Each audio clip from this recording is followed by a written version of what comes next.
Living on planet Earth, we know that disasters come in all shapes and sizes. We have everything from powerful tornadoes and hurricanes to earthquakes and tsunamis, which can travel across the ocean in a matter of hours. But this is only part of what comes with living on our planet. The sad thing is when disasters happen that are man-made, as opposed to just being associated with Mother Nature. What's worse is that when humans screw things up, the effects can be much farther reaching than what happens from natural disasters. Ecosystems can be destroyed, climates can be changed, and entire species of plants or animals can even go extinct.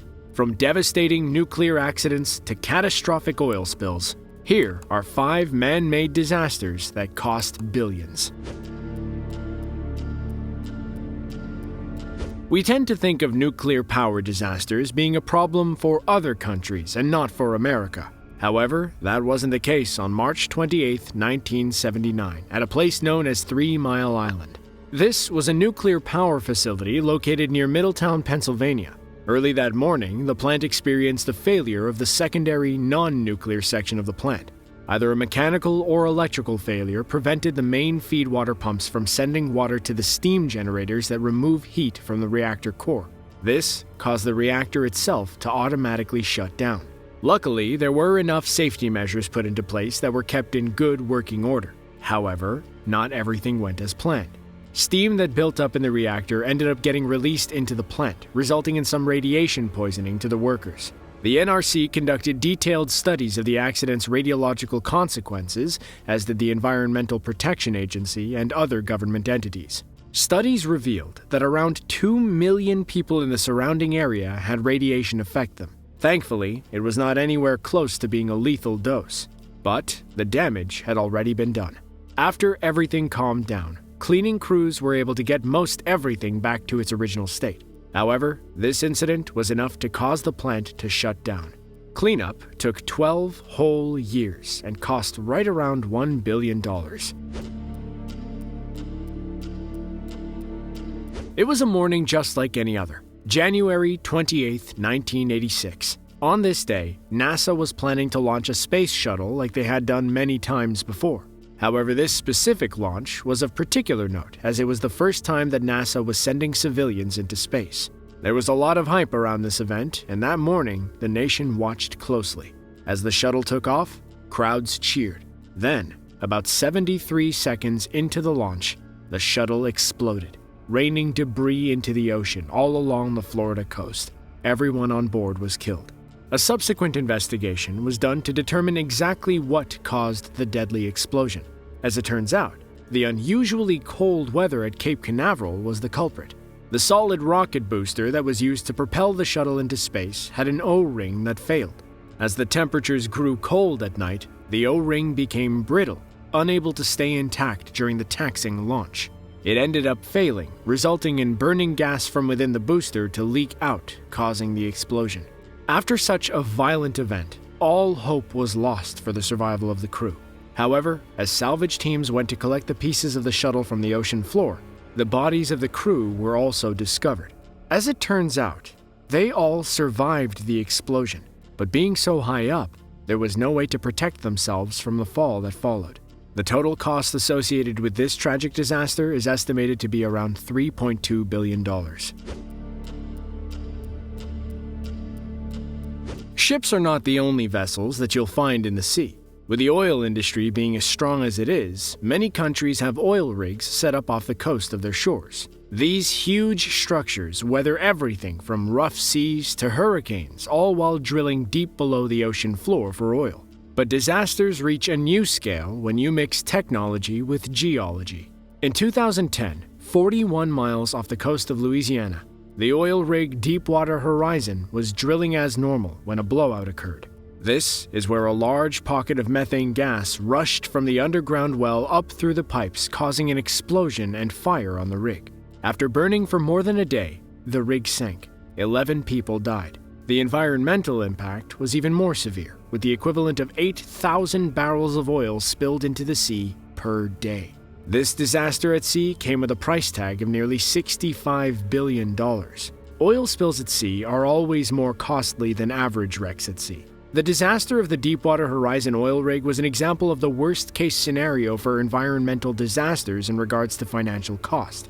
Luckily, the environmental impact was lessened by the quick actions of government cleanup efforts. Had things gone differently, the impact could have been worse than the 1989 wreck of the oil tanker Exxon Valdez, which released 1.5 million gallons of crude oil into the sea after striking a reef off the coast of Alaska. In that case, over 1,200 miles of coastline were affected, of which 200 miles were moderately or heavily affected with oil. With each disaster comes new lessons to be learned. Hopefully, we never see an oil spill of this magnitude again. Nuclear power plants have been a source of controversy for as long as they've existed. The argument of risk versus reward is nothing new to this field. Yes, it is clean energy and sustainable. However, if something goes wrong, you get what happened at Chernobyl power plant in 1986. On Saturday, April 26, 1986, near the Ukrainian city of Pripyat, engineers at the power plant ran a test on reactor number 4, simulating a power failure.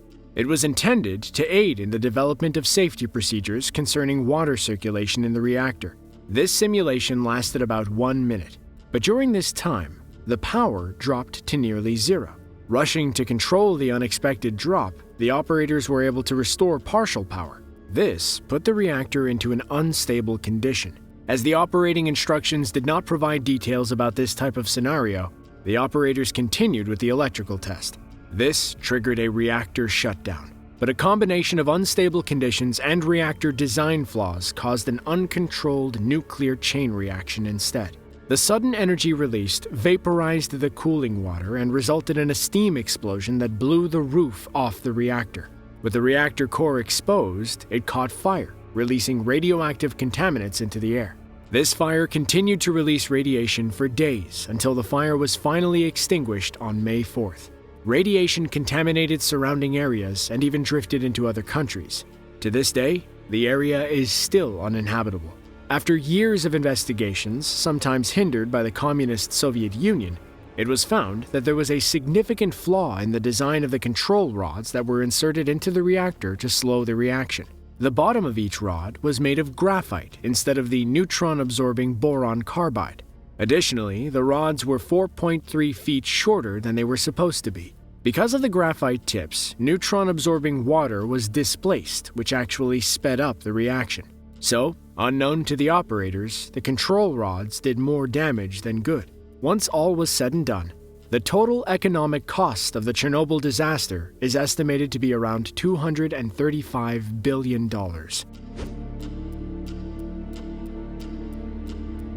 On September 27, 2013, the Moldovan-flagged cargo ship, the MV Rosis, set sail from Batumi, Georgia to Beira, Mozambique.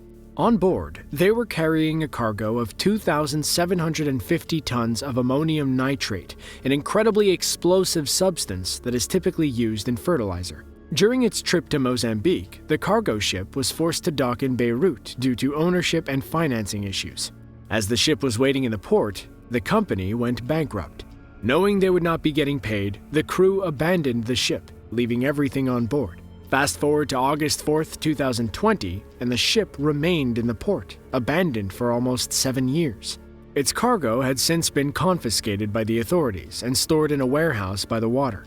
That afternoon, a fire broke out in Warehouse 12, where the ammonium nitrate was being stored. Firefighters were sent to battle the blaze, but when they got there, they reported that something was wrong as the fire was making a strange noise. An explosion occurred equivalent to 2.5 tons of TNT. It wasn't over though.